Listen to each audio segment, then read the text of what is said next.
Bismillahirrahmanirrahim. Assalamualaikum warahmatullahi wabarakatuh. Kami dari kelompok 8 akan mempresentasikan materi yang berjudul kepuasan kerja dalam organisasi pendidikan.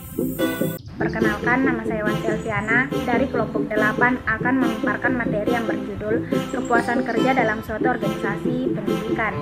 Yang pertama, saya akan menjelaskan materi yang pertama, yaitu pengertian kepuasan kerja.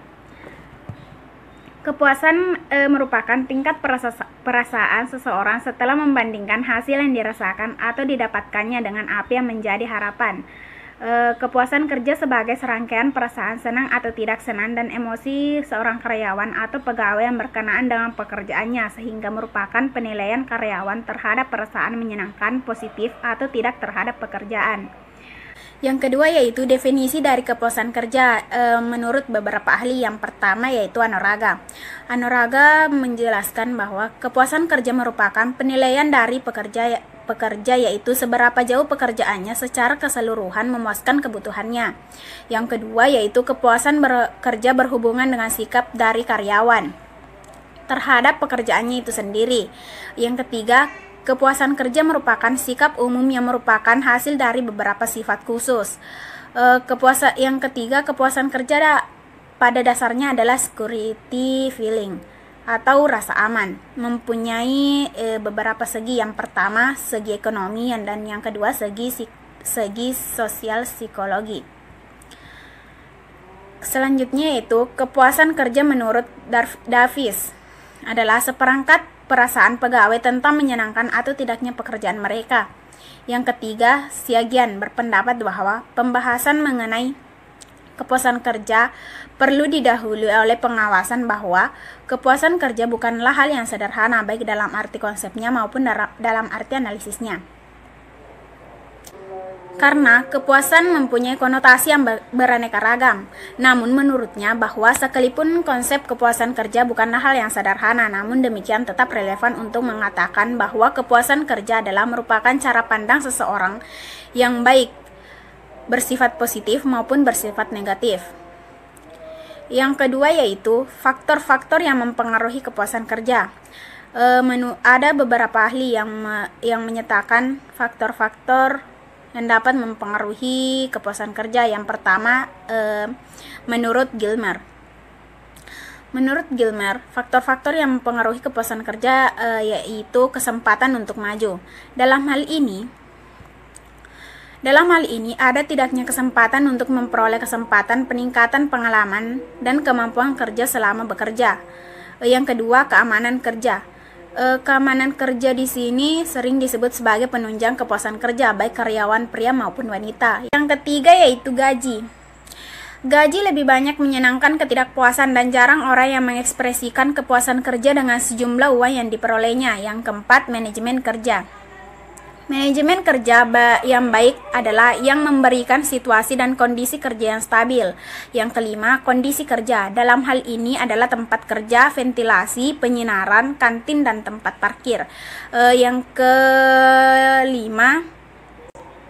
keenam yaitu pengawasan atau supervisi. Bagi karyawan, supervisor dianggap sebagai figur ayah dan sekaligus atasannya. Yang ketujuh, faktor intrinsik dari pekerjaan, atribut yang ada pada pekerjaan masyarakat keterampilan tertentu. Yang kedelapan, komunikasi. Komunikasi yang lancar antar karyawan dengan pimpinan banyak dipakai untuk menyukai jabatannya. Yang kesembilan, aspek sosial dalam pekerjaan. Merupakan salah satu sikap yang sulit digambarkan tetapi dipandang sebagai faktor yang menunjang puas atau tidak puas dalam bekerja. Yang ke-10, fasilitas.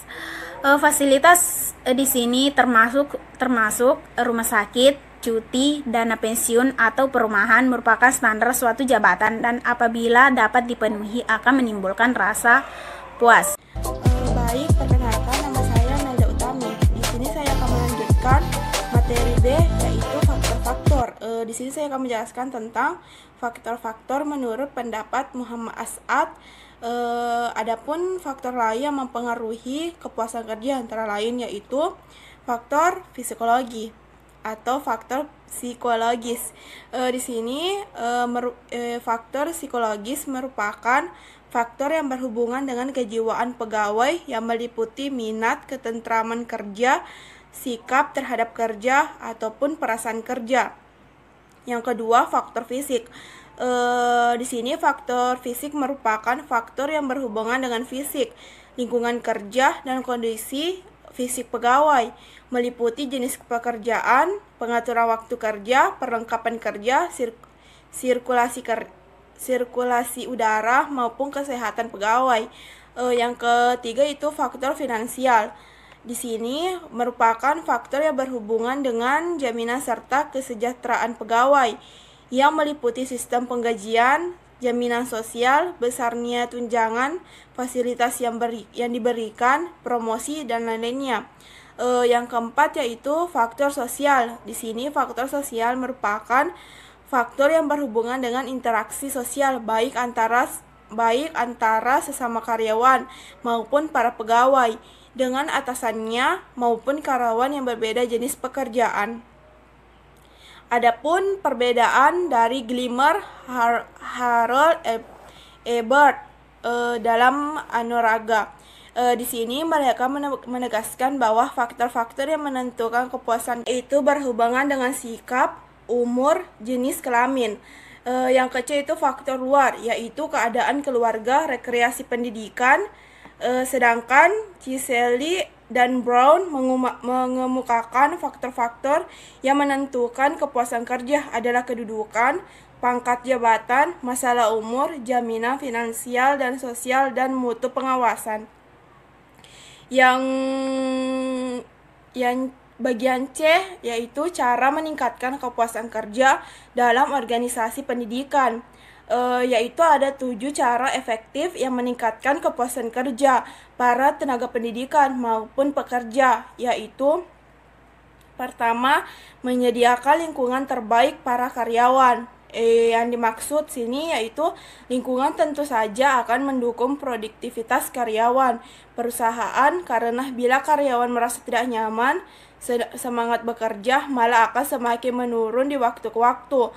Oleh sebab itu, perusahaan harus bisa membuat suasana yang lebih santai dan bisa mendukung kinerja para karyawan agar mereka memiliki kepuasan kerjaannya sendiri. Yang kedua, berikanlah pelatih pada karyawan. Memberikan pelatihan pada karyawan perusahaan juga sangatlah dianjurkan guna mendukung kepuasan kerja karyawan. Di sini mereka bisa membantu untuk sumber daya manusia yang cekatan dalam menyelesaikan permasalahan. Yang ketiga itu fasilitas pendukung. Di sini fasilitas yang diberikan oleh perusahaan bisa memberikan kepuasan kerja pada karyawan. Yang keempat itu berikanlah dukungan bila memberikan suatu ide yang baik untuk berusaha. Yang keenam itu memberikan tujuan dan target sesuai kemampuan. Karyawan tentunya mempunyai tujuan dan target besar. Perusahaan membutuhkan sebuah tim, sementara itu di dalam tim tersebut, perusahaan juga harus bisa membagikan tugas sesuai dengan kemampuan personalnya. Jangan sampai Anda menyerahkan tanggung jawab keuangan pada mereka yang tidak memiliki kemampuan dalam bidang tersebut. Yang ketujuh, terimalah saran dan karyawan bila memang itu benar dan baik. Meskipun perusahaan sudah menetapkan suatu target dan tujuan, bukan berarti kita harus menutup telinga saran yang diberikan oleh karyawan. Karena bisa jadi ketika karyawan menjalankan pekerjaan mereka menemukan sesuatu yang seharusnya tidak dilakukan agar karyawan tidak mendapatkan kesalahan. Terimalah saran dari karyawan bila memang itu benar dan baik bagi perusahaan. Itulah pemaparan materi dari kelompok kami. Lebih dan kurangnya mohon dimaafkan. Wabillahi taufiq wassalam. Wassalamualaikum warahmatullahi wabarakatuh.